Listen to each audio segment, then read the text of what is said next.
성령님 좋은 아침입니다. 이 시간 성령님을 초청합니다. 오늘도 내 안에 오셔서 하나님을 기쁘시게 드릴 것을 소원하게 해주세요. 오늘 말씀을 통해 구체적으로 무엇을 해야 할지를 깨닫게 해주세요. 깨달은 것을 삶 속에서 실천할 수 있도록 도와주세요. 아멘. 오늘 함께 나누실 하나님 말씀은 신명기 20장 10절에서 20절까지 말씀입니다.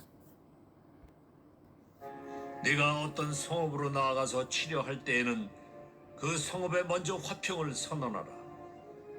그 성읍이 만일 화평하기로 회답하고 너를 향하여 성문을 열거든 그 모든 주민들에게 네게 조공을 바치고 너를 섬기게 할 것이요, 만일 너와 화평하기를 거부하고 너를 대적하여 싸우려 하거든 너는 그 성읍을 에워쌀 것이며 네 하나님 여호와께서 그 성읍을 네 손에 넘기시거든 너는 칼날로 그 안의 남자를 다 쳐 죽이고 너는 오직 여자들과 유아들과 가축들과 성읍 가운데 있는 모든 것을 너를 위하여 탈취물로 삼을 것이며 너는 네 하나님 여호와께서 네게 주신 적군에게서 빼앗은 것을 먹을지니라. 네가 네게서 멀리 떠난 성읍들 곧 이 민족들에게 속하지 아니한 성읍들에게는 이같이 행하려니와 오직 네 하나님 여호와께서 네게 기업으로 주시는 이 민족들의 성읍에서는 호흡 있는 자를 하나도 살리지 말지니 곧 헷 족속과 아모리 족속과 가나안 족속과 브리스 족속과 히위 족속과 여부스 족속을 네가 진멸하되 네 하나님 여호와께서 네게 명령하신 대로 하라. 이는 그들이 그 신들에게 행하는 모든 가증한 일을 너희에게 가르쳐 본받게 하여 너희가 너희의 하나님 여호와께 범죄하게 할까 함이니라. 너희가 어떤 성읍을 오랫동안 에워싸고 그 성읍을 쳐서 점령하려 할 때에도 도끼를 둘러 그곳의 나무를 찍어내지 말라. 이는 너희가 먹을 것이 될 것임이니 찍지 말라. 들의 수목이 사람이냐? 너희가 어찌 그것을 에워싸겠느냐? 다만 과목이 아닌 수목은 찍어내어 너희와 싸우는 그 성읍을 치는 기구를 만들어 그 성읍을 함락시킬 때까지 쓸지니라. 오늘 본문은 이스라엘이 전쟁을 수행할 때 지켜야 되는 규례에 대한 말씀입니다. 현대의 전쟁 이유도 마찬가지지만 고대 전쟁은 영토를 확장하고 자원을 확보하고 약탈하기 위해 또 사람들을 노예로 붙잡아서 노동력을 증대시키기 위해 곧 국력을 키우기 위한 전쟁이었습니다. 하나님 백성 이스라엘이 무슨 전쟁인가 생각할 수 있습니다. 갈등이 극에 달해 해소의 차원에서 전쟁을 할 수도 있겠으나 전쟁의 수행 방식 또 전후 처리 과정이 다른 민족들과 어떻게 다른지 하나님께서 이스라엘을 도구 삼아 하시려고 하는 일들이 무엇인지를 살펴보는 일이 중요합니다. 전쟁을 수행하는 겉으로 드러나는 모양은 같을 수 있지만 이스라엘이 전쟁을 수행하는 목적은 분명 다릅니다. 이스라엘의 왕은 하나님이시기 때문에 이스라엘은 하나님이 명령하시는 전쟁만 수행합니다. 전쟁을 할지 말지를 늘 하나님께 여쭈었던 다윗의 경우에서 이를 잘 알 수 있습니다. 이스라엘은 하나님의 통치를 실현하고 그 영역을 넓히는 도구로서 전쟁을 수행해야만 했습니다. 그러니 전쟁도 다른 나라들과 다르게 하나님 말씀을 따라야만 했던 것입니다. 하나님의 원칙은 크게 두 가지입니다. 첫 번째는 전쟁에 임하기 전에 평화를 선언하고 이를 받아들이는가 받아들이지 않는가에 따라 대응을 달리하라고 하는 것입니다. 오늘 본문 10절에서 11절입니다. 내가 어떤 성읍으로 나아가서 치료할 때에는 그 성읍에 먼저 화평을 선언하라. 그 성읍이 만일 화평하기로 하답하고 너를 향하여 성문을 열거든 그 모든 주민들에게 내게 조공을 바치고 너를 섬기게 할 것이요. 불필요한 살생을 자행하지 말고 힘이 아무리 강성해도 그 힘을 마구잡이로 휘둘르지 말라는 말씀입니다. 사실상의 항복 권위인 평화 선언을 통해서 세상 질서를 벗어나 하나님의 통치 안으로 들어올 수 있는 선택할 수 있도록 시간을 주라고 하는 의도입니다. 그동안의 삶의 자세를 뉘우쳐 돌아올 경우를 상정하고 공존의 가능성을 먼저 가늠해 보라고 하는 뜻입니다. 항복하면 죽일 수 없었습니다.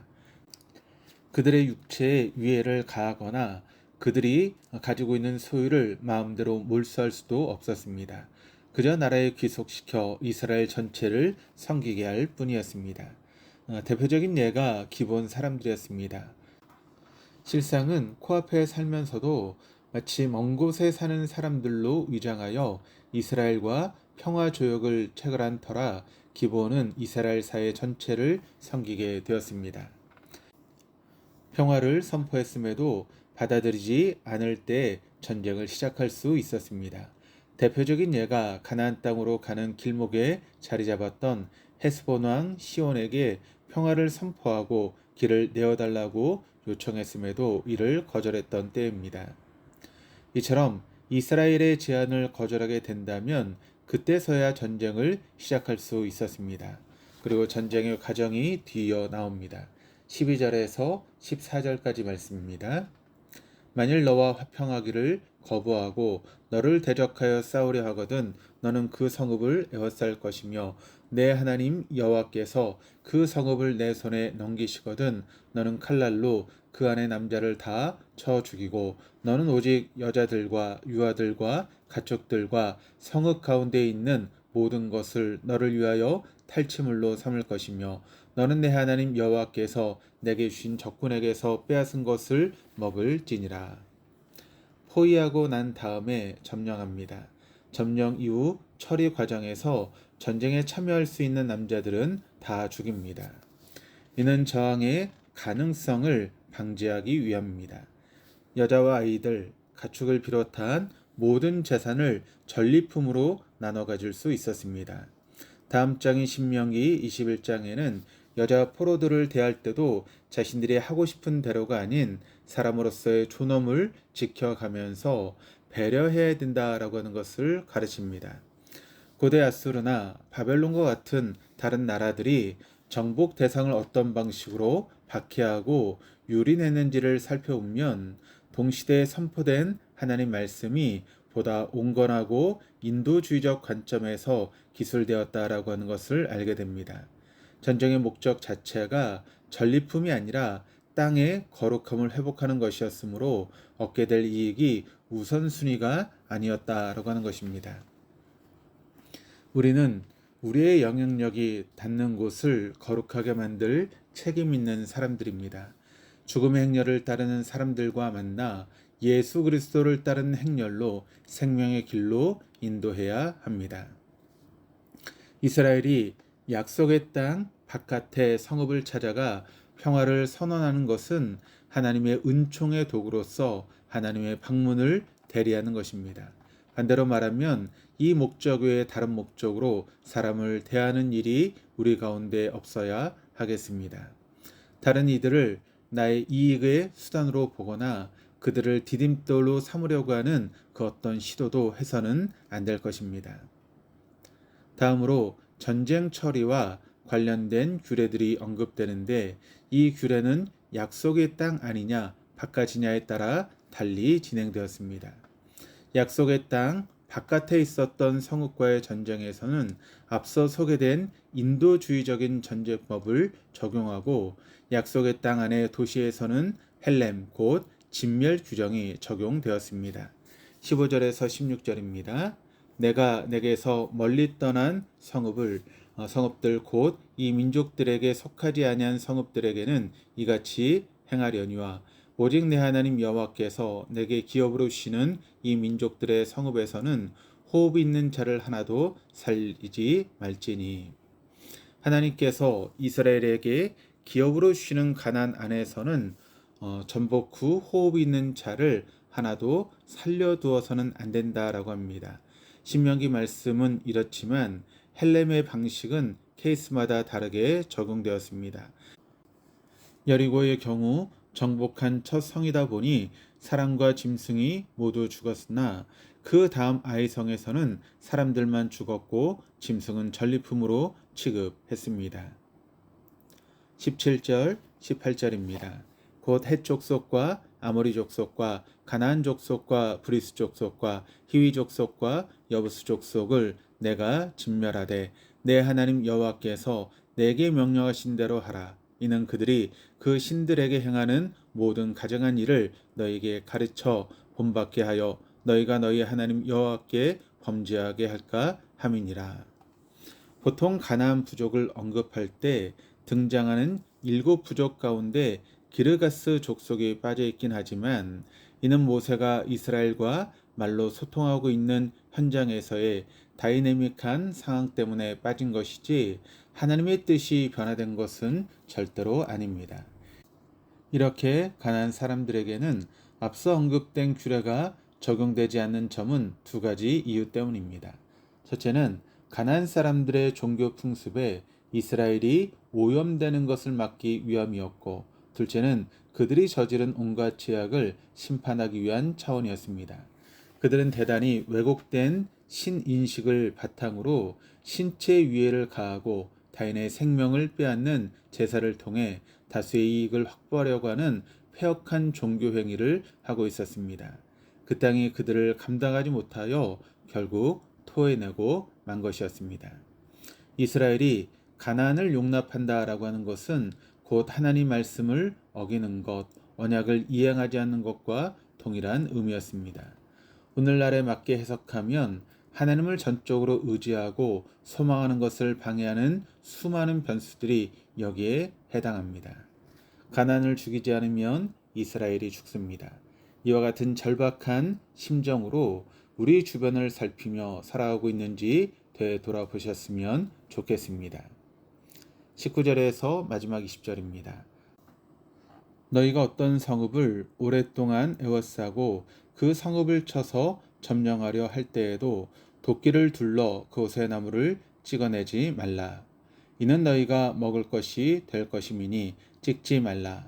들의 수목이 사람이냐 너희가 어찌 그것을 에워싸겠느냐. 다만 과목이 아닌 수목은 찍어내어 너희와 싸우는 그 성읍을 치는 기구를 만들어 그 성읍을 함락시킬 때까지 쓸지니라.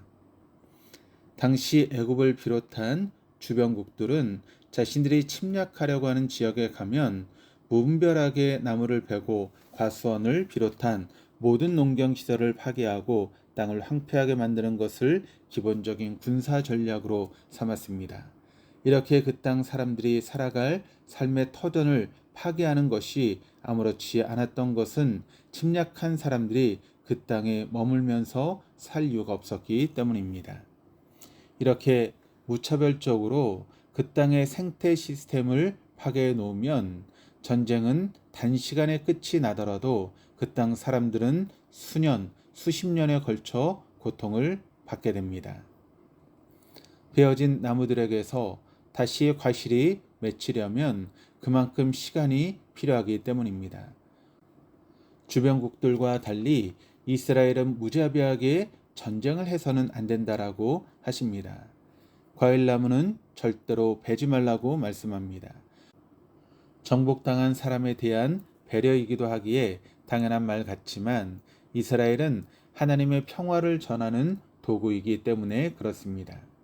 세상이 다 그렇게 살아간다고 나도 그렇게 해도 된다는 생각은 잘못된 생각이고 우를 범하는 어리석은 행동입니다.